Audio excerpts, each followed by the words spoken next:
স্টেশনের ওয়েটিং রুমের ভেতরে বাইরে কোথাও অন্য লোক ছিল না। বেয়ারাটাকেও ডেকে ডেকে পাওয়া গেল না। অগত্যা চায়ের আশায় জলাঞ্জলি দিয়ে আমরা কয় বন্ধু বেশ করে র্যাক টেনে নিয়ে ইজি চেয়ারে শুয়ে পড়লাম। মাঘের শেষ যদিও, শীত কিন্তু বাংলাদেশের পৌষ মাসের চেয়েও বেশি। রমেন বললে, ওহে তোমরা যা বোঝো করো, আমি কিন্তু চা নইলে রাত কাটাতে পারবো না। বসো তোমরা, একটা ব্যবস্থা দেখি। দোর খোলার সঙ্গে সঙ্গে এক ঝলক তীক্ষ্ণ শীতল পশ্চিমে বাতাস তীরের মতো ঘরে ঢুকতেই আমরা হা হা করে উঠলাম। রমেন ততক্ষণে চলে গিয়েছে।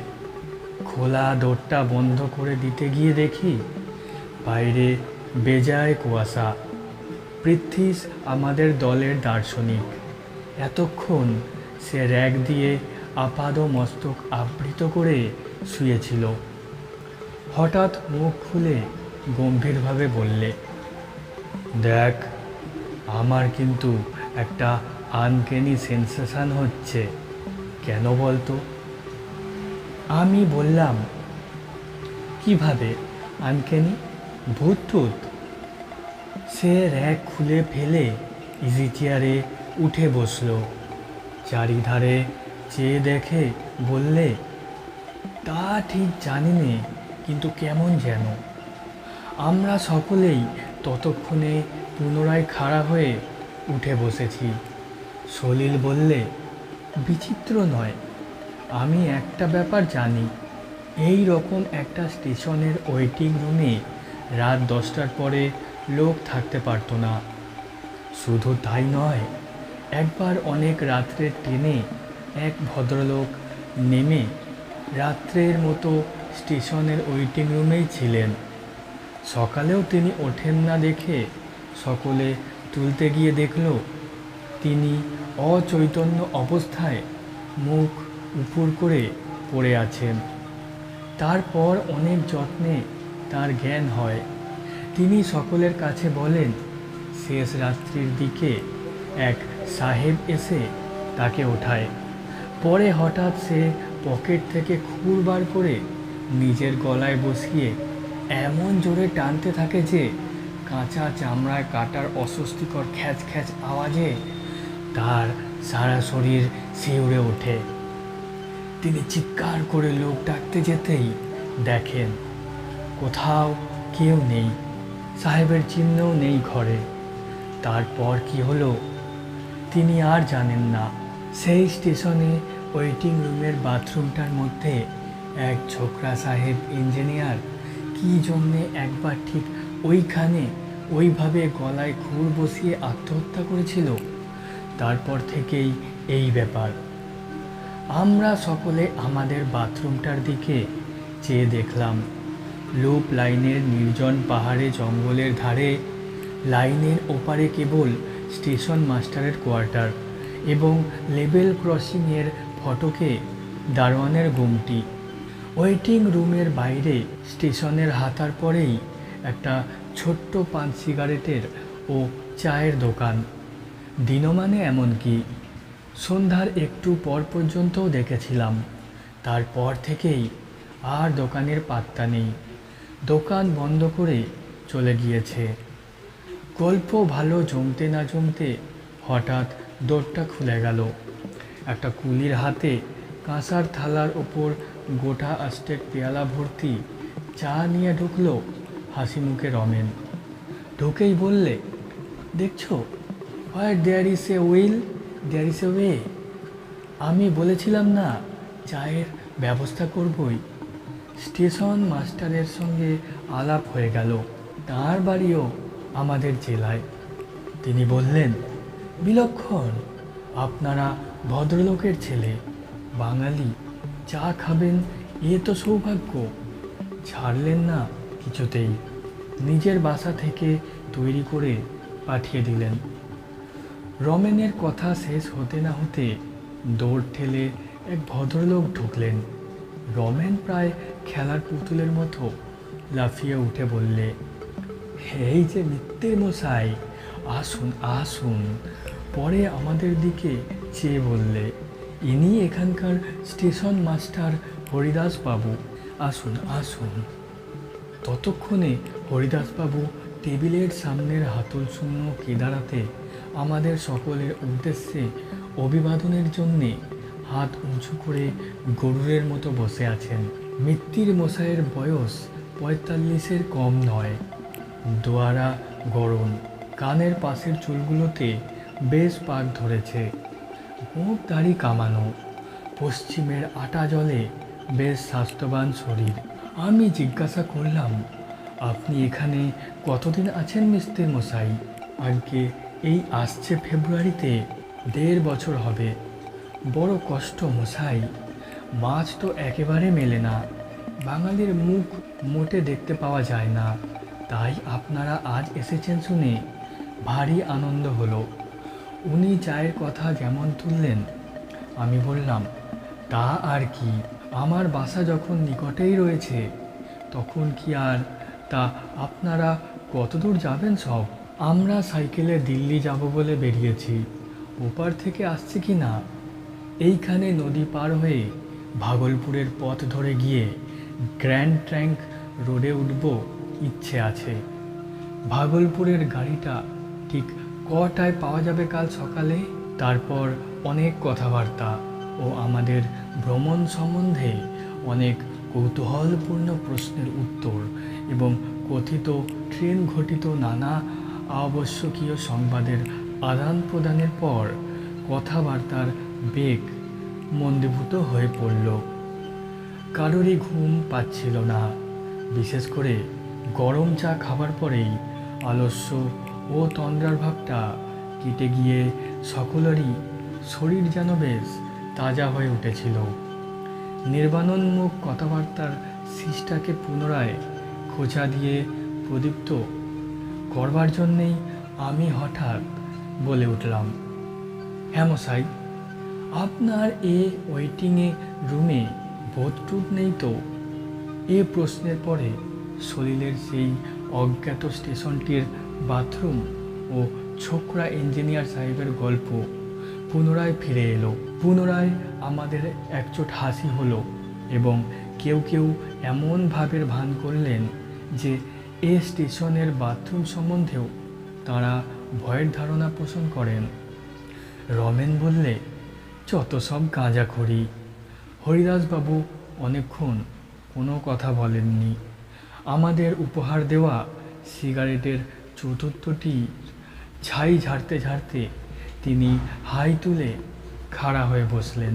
বললেন, আপনারা হাসবেন হয়তো, কিন্তু আমার জীবনের একটা ব্যক্তিগত অভিজ্ঞতার কথা এখানে বলছি শুনুন।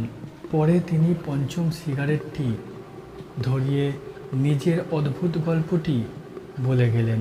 অনেক দিনের কথা, আমার বয়স তখন খুব বেশি না হলেও 12-13-র কম নয়। আমার এক কাকা ফরেস্ট ডিপার্টমেন্টে কাজ করতেন এবং সে সময় তিনি খুলনা মডেলগঞ্জ আউটপোস্টে থাকতেন।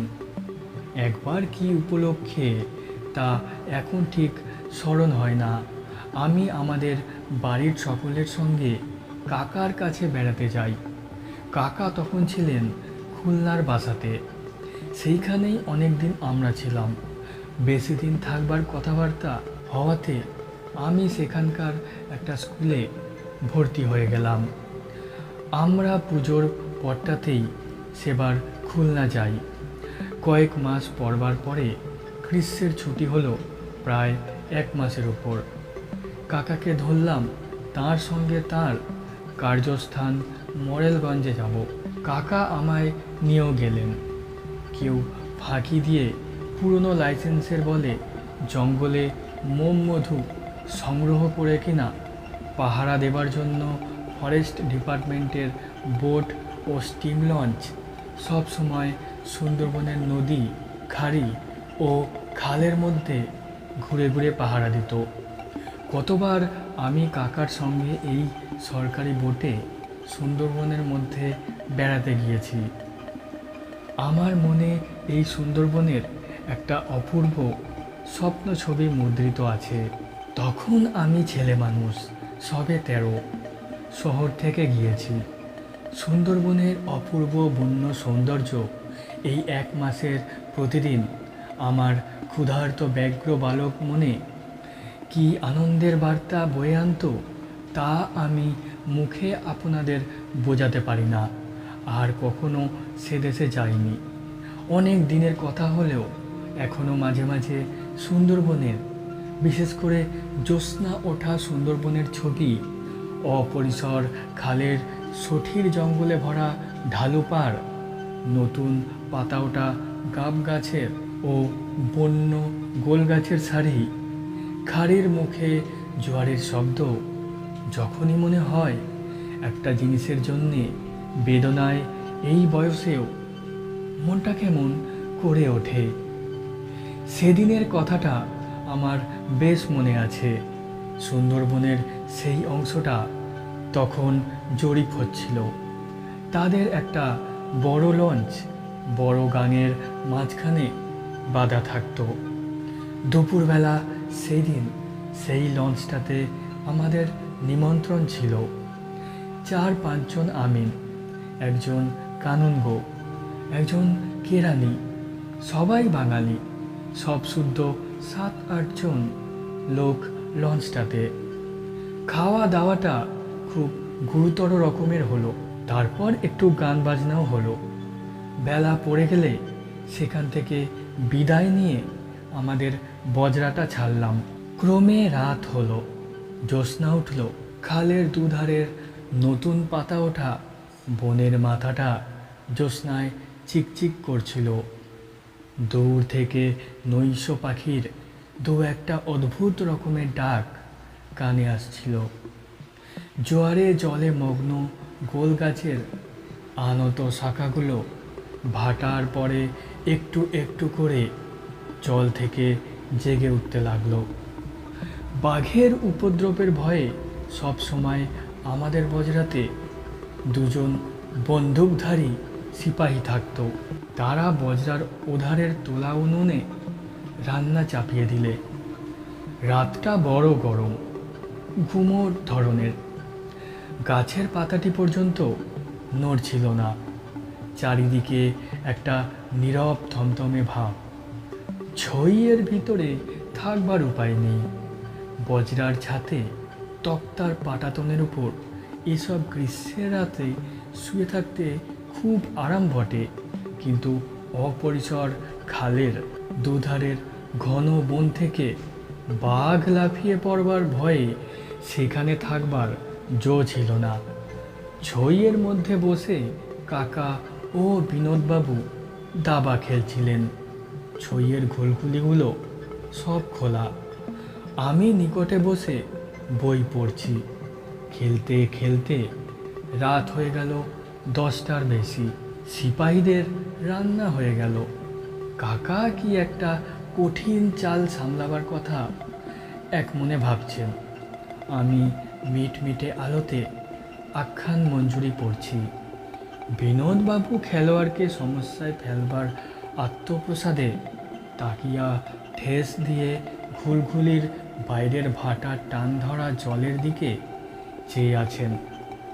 দীর্ঘ বন গাছের ছায়া পড়েছে জলের উপর।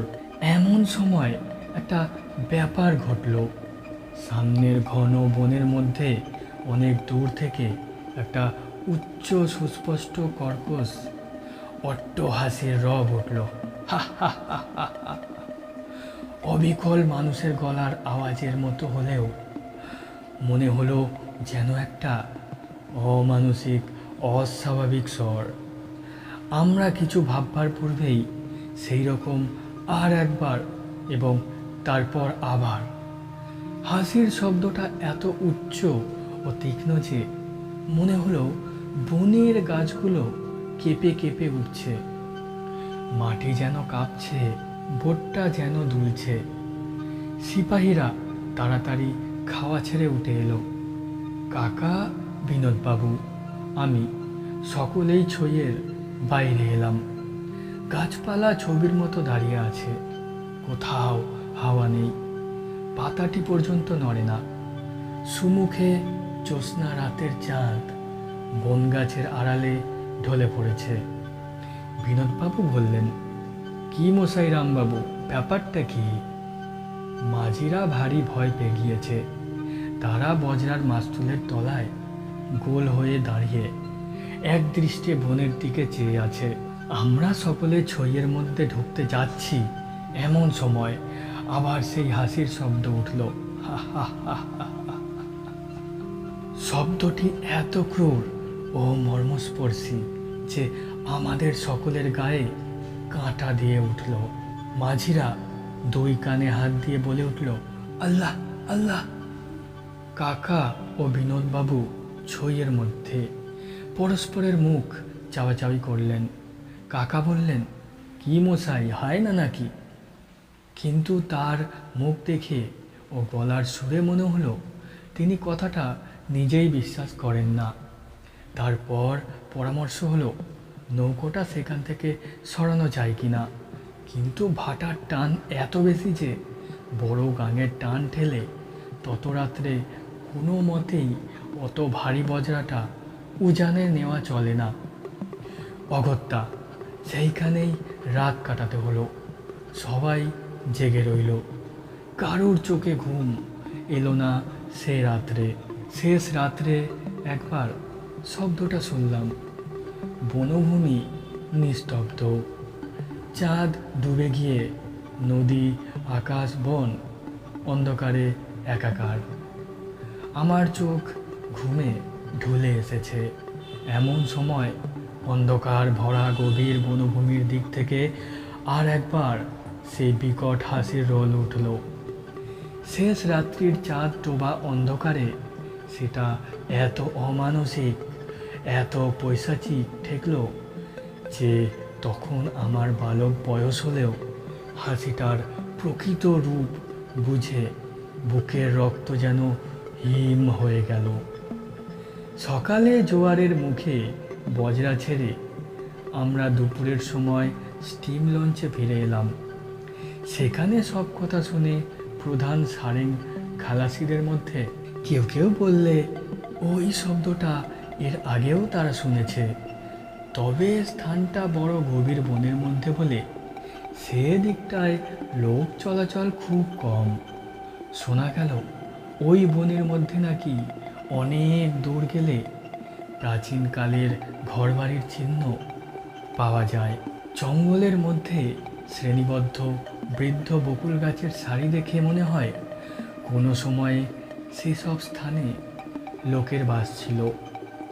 সে যাই থাকুক, আজও এতদিন পরে যখনই কথাটা মনে পড়ে তখনই এই কথাটাই মনে হয়। গভীর রাত্রির অন্ধকারে জনহীন জনপদের ধ্বংসস্তূপের চারিপাশে ঘূর্ণায়মান কোনো অভিশপ্ত অশরীরী আত্মার পৈশাচিক উল্লাস ভরা অট্টহাসি সেদিন কানে গিয়েছিল।